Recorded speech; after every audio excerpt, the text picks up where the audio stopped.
You don't need Netflix, you don't need cable. Hop on YouTube, welcome to the hood table, where we chop up local and global events vocally. You don't really wanna miss out on these conversations. Just joke a little, laugh a little, get that wine in your system, fill your glass a little.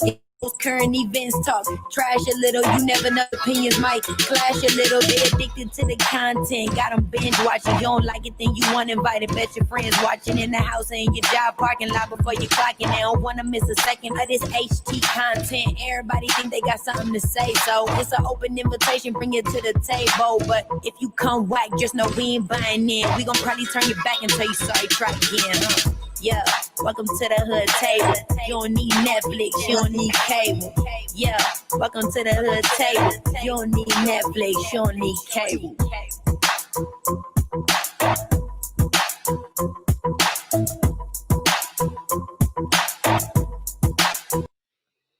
Hey everybody, welcome back. It's your girl Tanya with the Hood Table, and we will be reviewing today Sistas,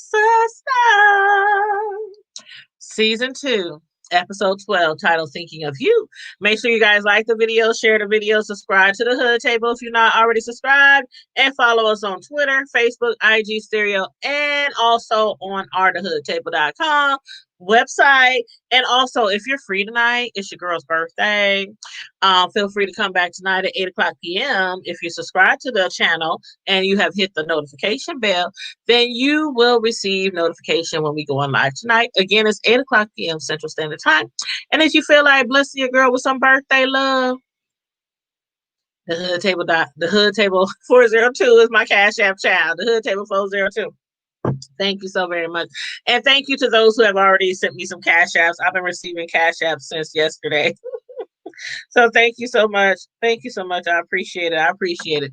But anyway, back to this review. Let's get started on this review. Again, it is Sistas, Season 2, Episode 12, and it was titled Thinking of You. So, last episode, we saw how Maurice had got payback with Alonzo. This time around, Maurice didn't have the heels, the stockings, the nails, or the wig in his way. He whooped the crap out of Alonzo. He dog walked him, monkey stomped him. I mean, left the man there for dead. He gave Alonzo exactly what he needed. Might not been what he asked for, but he gave him exactly what he needed. And dog walks his homophobic ass in that parking lot of that bank. But anyway, later that night, panic had set in on Sabrina, who from the bank surveillance cameras thought Maurice might have actually killed Alonzo, which would have been good, but in the eyes of the law, it might not have been good. But then her friend Andy had her own problems at her crib. From the looks of it, it has seemed like Gary, Andy's ex, might have killed her as well.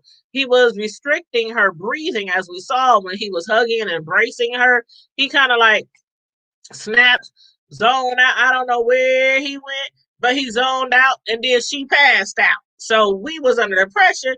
Did he kill her? Is she passed out? Is she in a coma? What's wrong with Andy? But anyway, on this episode, it started off with Maurice and Sabrina. Maurice was pacing back and forth at home, fretting over the fact that he might have, in fact, killed Alonzo. Sabrina had called him and told him that she told the police exactly what happened. And Mo was like, why would you go snitch on a bitch like that? Like, you supposed to have my bag. He whooped me. He put me in a coma. He had me in the hospital. You gonna snitch on a bitch? But anyway, by the time that the police were at the front door to question him, at least that's what he had thought. It was actually Sabrina banging on his door, playing with him. She had him really thinking the police was up there trying to knock his door down.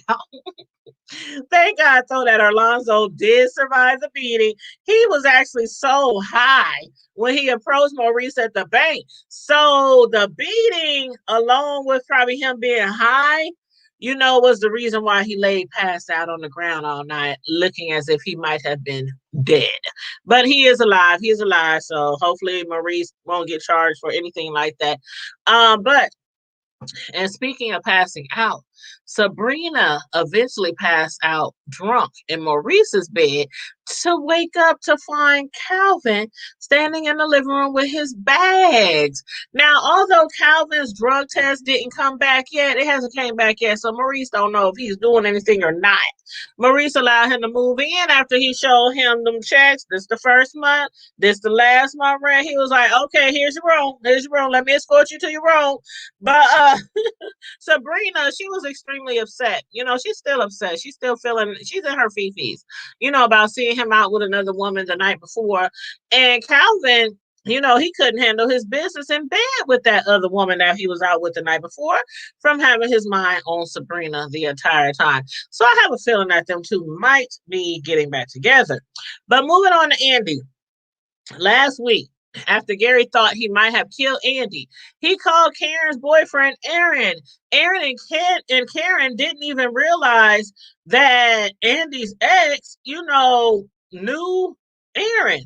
Karen had no idea this. Aaron didn't know that Karen knew Gary, that Andy was the girl, the side piece.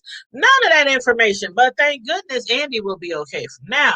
She did pass out. And just like, Andy, she made, Andy's always, I don't know. She has a pattern, as the old folks say, a pattern of taking butt whoopings from men and making excuses for them and then sticking around. So again, just like Andy, she made excuses for him.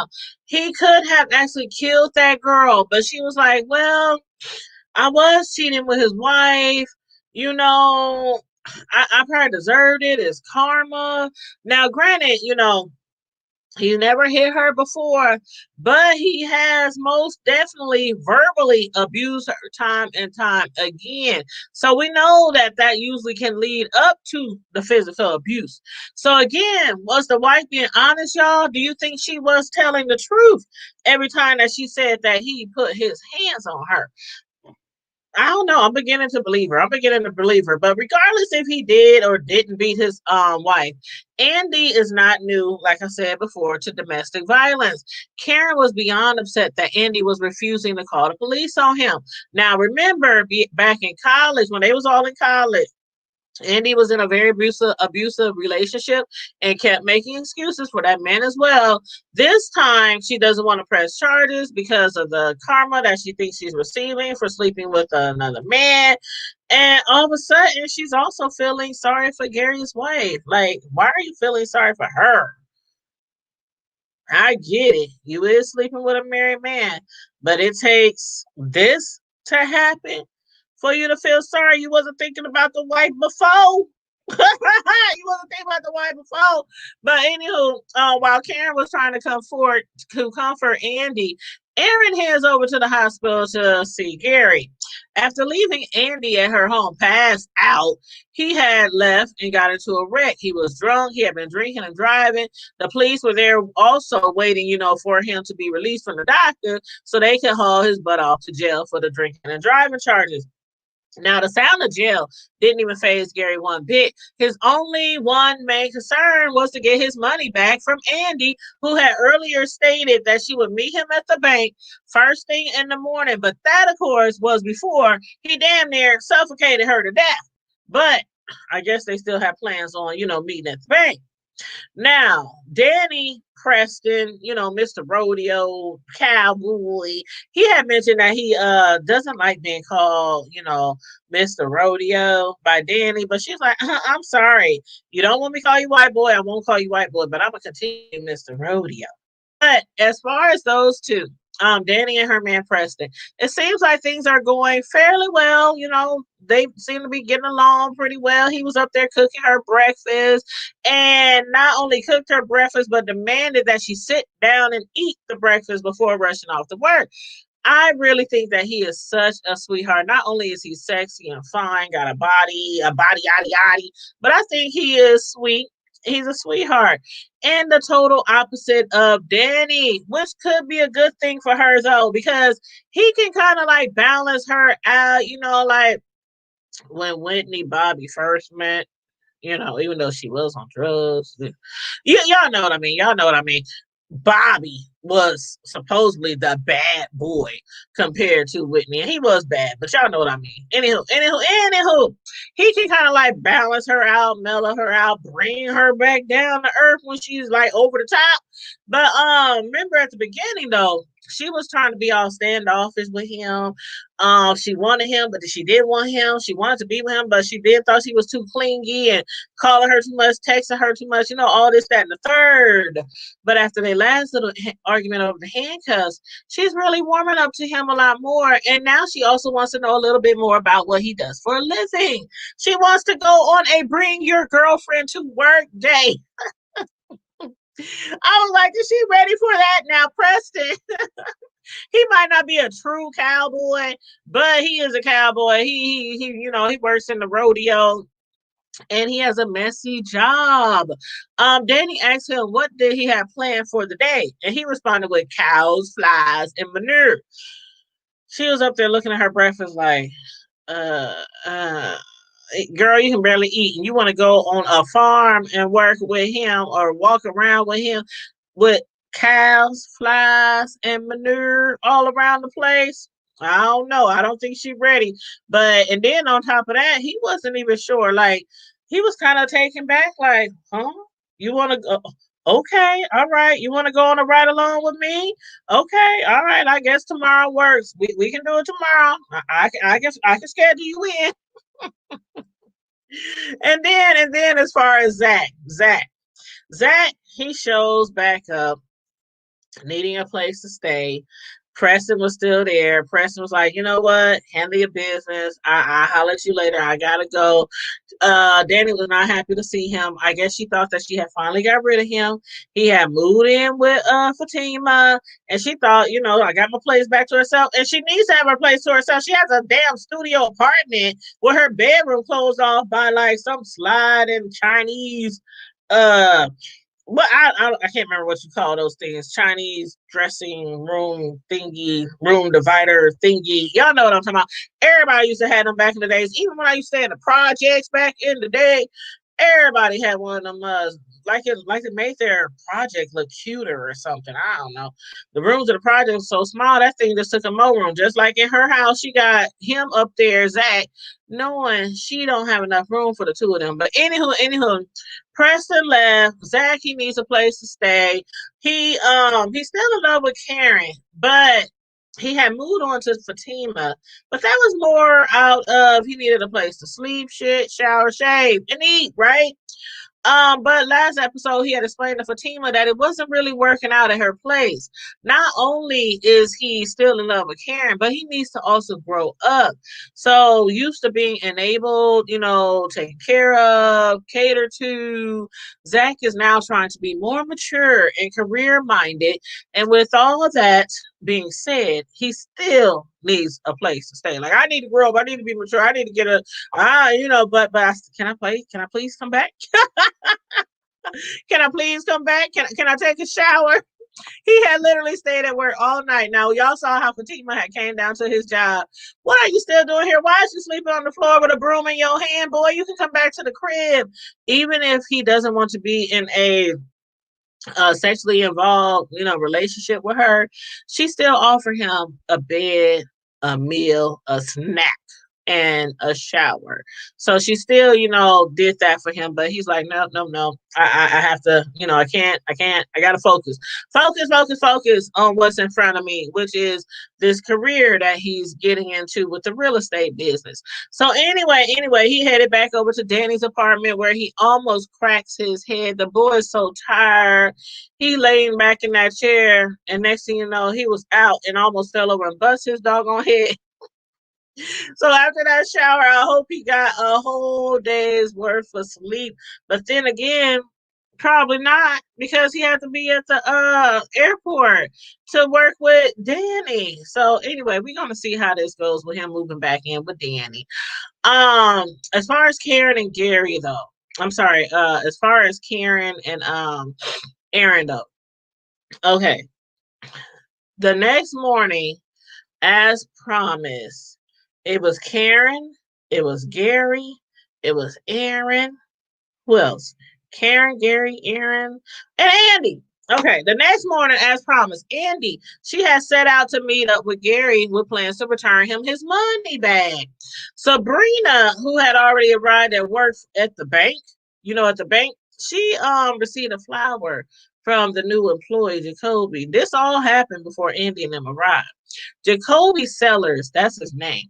And he's the new employee who asked her out on a date. But like trying to keep it all, professional, keep their relationship entirely professional. And besides that, I believe that you really should not eat where you shouldn't eat where you should. That's just my belief. That's I always have believed that. I tried it once, and well, I do got a 23-year-old out of it, but you know what I mean. It didn't work out too well. But anyway, so trying to keep their relationship on a professional level, she declined his offer. Maurice, who witnessed the entire thing, still believes that Jacoby is only there trying to replace him. Now, remember, Mo was in the hospital. Maurice was in the hospital for a while, quite some time. He was in a coma. He had been beaten. He was, by Alonzo. He was up in the hospital healing. When he got out the hospital, he was still healing on disability. So they hired Alonzo. Um, but Jacoby, again, he's not only good looking, but he's smart. He catches on pretty fast at the job. So Sabrina says, and therefore Maurice is extremely intimidated by him. I don't know why he thinks he's gonna take his job though, because like I said before, it's only two of them up there at the front desk, like a doggone Walmart. You got all these lanes, and it's just the two of y'all every time the bank is open. But anyway, speaking of Alonzo, what the hell was he thinking coming back to the bank the very next day? Like Sabrina, she threatened to call the police, but Maurice was like, after the first time he got with Maurice, he got at him. He hurt him real bad. The second time Maurice had on his pants. He had on what else did he have on? A suit? Yeah, he had literally just got off of work, so he was dressed, in regular clothes and everything.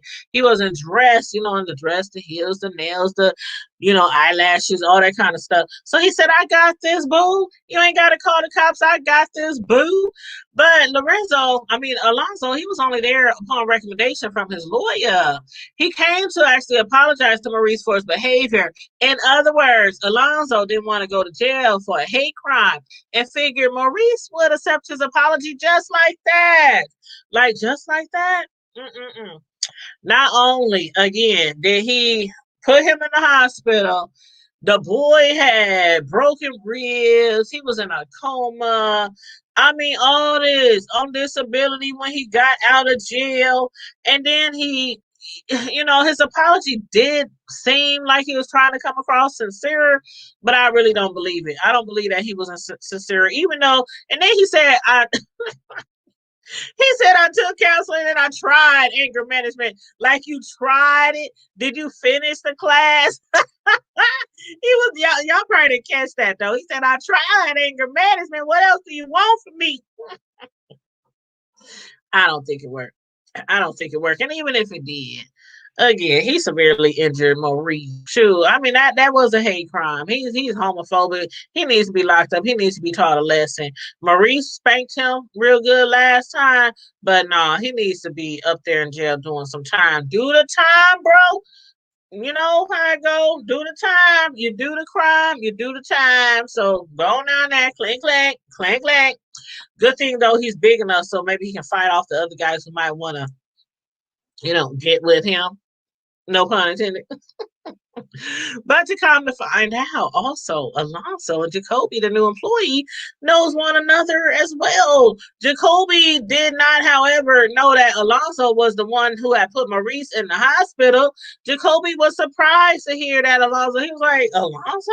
I know him from the streets, but if you really know him from the streets, do you really know him from the streets? Because he could not believe that Alonso would do anything like that. Sabrina, she wasn't really sure though of the relationship. Excuse me. She wasn't really sure of the relationship between Alonzo and Jacoby. She was looking at him side eye like, you really don't know him? Like, you sure y'all ain't in cahoots, with something? But for now, she told Jacoby that Alonzo is no longer welcome back into the bank. Then after Alonzo left the bank, that's when Gary and Aaron showed up. Gary was not playing, y'all. He showed up bright and early bank before Andy even showed up. Karen even beat Andy to the bank, confused as to why they were, all there at the same time, and obviously upset with being kept in the dark. Sabrina called Danny for backup, but Maurice, he had me cry. He had me cry. He came up there in the front of the bank. He said, I know drama. I know when girl child, it's about to go down in here because he knows drama when he smell it. He knew something was about to go down in there. But eventually all the sisters, they was all there. All the sisters, they was all there. And they was listening to Andy replay the entire scene between her and Gary on the night before. Basically, he had squeezed her, really tightly. He zoned out on her. He spaced out. He was hugging her. Next minute, he was squeezing her so tight he couldn't even hear her screams that she couldn't breathe. And in the process of doing that, he actually moved some of her ribs too.